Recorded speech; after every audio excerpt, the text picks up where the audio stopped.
Hi, my name is Oliver Gilmore. I'm a master's by research student supervised by John MacDonald in the School of Geographical and Earth Sciences. I'm just going to do an overview of enhanced rock weathering, also known as ERW, for carbon dioxide drawdown. So what is enhanced rock weathering?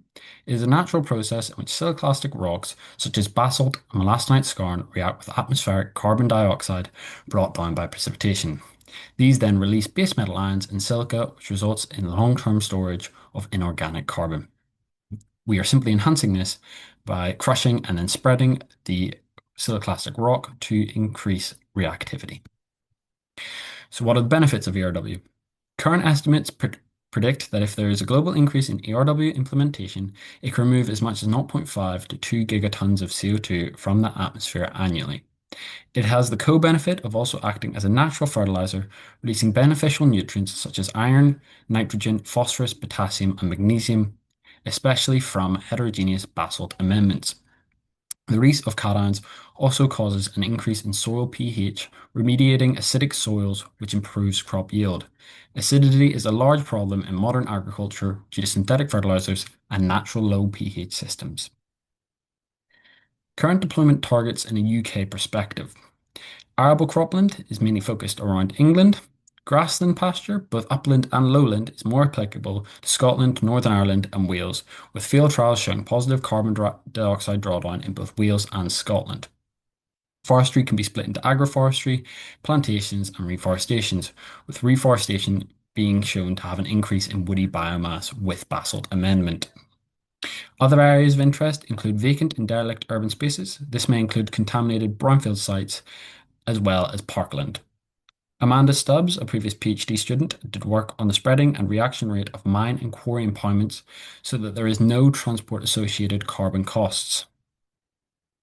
Theoretical studies have also been done on marine shelf, also known as MERW. However, it cannot be fully trialled due to the London Treaty prohibiting disposal of waste product into the marine environment. So how is the CO2 stored? The carbon dioxide is brought into soil pore waters via rainfall and percolation. Here it dissociates into carbonic acid, which can react and dissolve siliclastic feedstocks. This then allows for base metal ion release. These can either follow the water pathway, eventually ending up in the ocean, releasing ocean alkalinity, allowing for it to absorb more CO2 from the atmosphere, or they can react further with carbonic acid within the pore waters to form carbonate minerals such as calcite or dolomite. Both forms of inorganic carbon storage are far longer lasting than traditional carbon capture methods. Scotland is already a world leader in ERW due to a myriad of factors, predominantly its large basalt feedstock with over 50 active quarries, high amounts of acidic agricultural lands, and high precipitation rates for carbon dioxide drawdown. There is already a sector-leading project developer in Undo working in Scotland. They have grassland trials near Stirling in the Midland Valley of Scotland. Using nearby basalt feedstocks, they saw a potential increase in carbon dioxide removal of 0.35 tons per hectare over a 1.5 year project. CERC have recently joined this.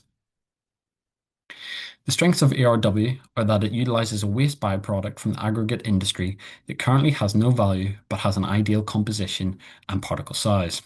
It also requires no upskilling of end users or specialist equipment as it can be done via existing fertilizer spreaders.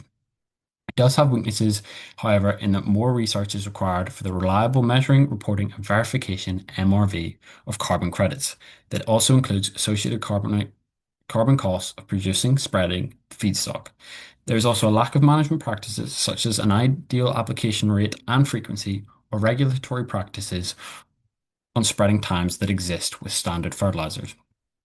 There are further opportunities in this field as there are a large amount of basalt producing quarries in the UK that need the feedstocks accurately assessed for suitability due to compositional differences in basalts, as well as location suitability for minimal transport.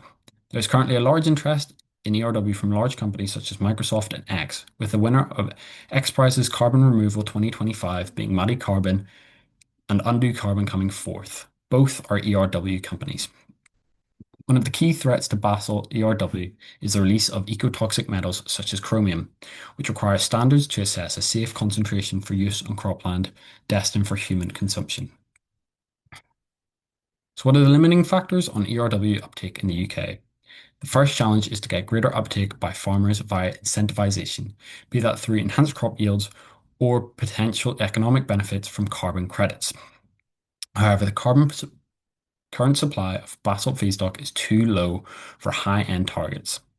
Mohammed Mandakan produced models that show up to 186 megatons of basalt could be quarried per year by 2070.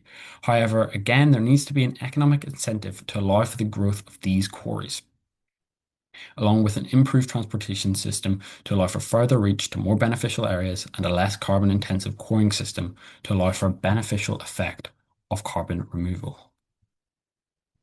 So my current research is a novel approach for MRV using X-ray microcomputed tomography to take density scans from which 3D models can be created over time to measure density and dissolution loss of ions on wollastonite grains, a calcium silicate mineral. Which, if successful, would allow an MRV system based on feedstock loss rather than soil and stream gain, which are more complex systems with high background to measure in. It is all being done in-house on the X-ray 620 Versa scanner within the School of Geographic and Earth Sciences. So my key conclusions are ERW is a promising CO2 capture method with proven results. Scotland has great potential for ERW due to its acidic soils, high precipitation, and high amounts of basalt feedstock. However, further research into MRV is required to allow for better carbon captures so that we can reap an economic benefit via carbon removal credits. Thank you for listening. If you have any further questions, feel free to email John MacDonald or myself.